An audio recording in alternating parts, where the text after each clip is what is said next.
За та бүгдийн өнөөдөр ямар гэрээ. За би нэг нөгөө энэ хөтөлбөртэй холбоотой асуулт асуух гэсэн. За 2001 онд анх улсын хурлын тогтоолоор нийгмийн эрүүл мэндийн одоо хөтөлбөр, нийгмийн эрүүл мэнд тусламж үйлчилгээний хөтөлбөр гэж гарч ирсэн юм байна. Тэгээд тэрэн дээр үндэслээд бол маш олон төсөл хөтөлбөрүүд гарсан юм байна. За жишээлбэл нөхөн өрчхөй эрүүл мэндийн хөтөлбөр, орчны эрүүл мэндийн үндэсний хөтөлбөр гэд.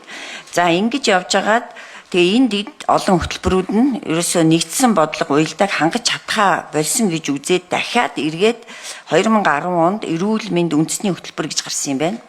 Тэгээ энэ 2010-аас 21 оны хооронд хэрэгжих ийм 11 жилийн хугацаатай.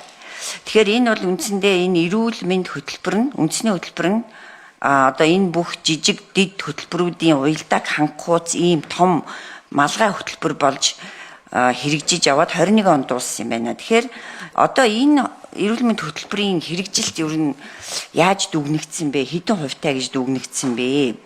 За тэгэхээр нөгөө 2001 онд боловсруулагдаад тэгээд дэд хөтөлбөрүүд гарсан нөгөө нийгмийн эрүүл мэнд тусламж үйлчилгээний хөтөлбөр ч юм уу бодлого гэж одоо юм байгаа юу, шинжлэгдсэн юм байгаа юу?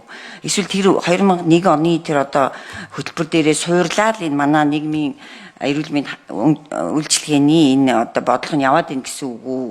Нэг ийм товчхон асуулт асууя. За мөнх сайхан сайд хариулах уу?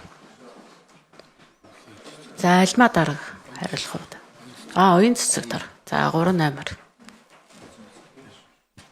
3 номер. За баярмаг шинэ асуултанд хариулъя. Ерөнхийдөө бол энэ урд нь нийгмийн эрүүл мэндийн үйл ажиллагаа бүгд дандаа үндэсний хөтөлбөр хэлбэрээр явж исэн. За 2010 онд бол бүх үндэсний хөтөлбөрүүдийг нийлүүлээд эрүүл мэнд хөтөлбөр батлагдсан боловч энэ маань 2017 онд огтлогдсон нөгөө хөгжлийн бодлого төлөлтийн тухай хуулийн дагуу энэ бодлогын баримтчгүүд бүгд хүчингүй болсон.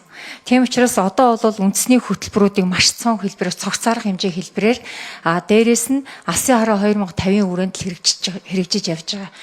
Яг энэ үндэсний хөтөлбөр хэрэгжиж явцад бол нийгмийн эрүүл мэндийн арга хэмжээгээр яг эрүүл мэндийн салбар дээр бараг 30-аад үндэсний хөтөлбөрүүд хэрэгжижсэн. Давхцал ихтэй их олон үндэсний хөтөлбөрүүд байна гэдэг утгаараа нэвтэх гэж оролдож үзсэн. Харамсалтай нь энэ бодлогын баримтчиг маань эргээд хөгжлийн бодлого төлөлтийн тухай хуулийн дагуу хүчингүй болсон байна.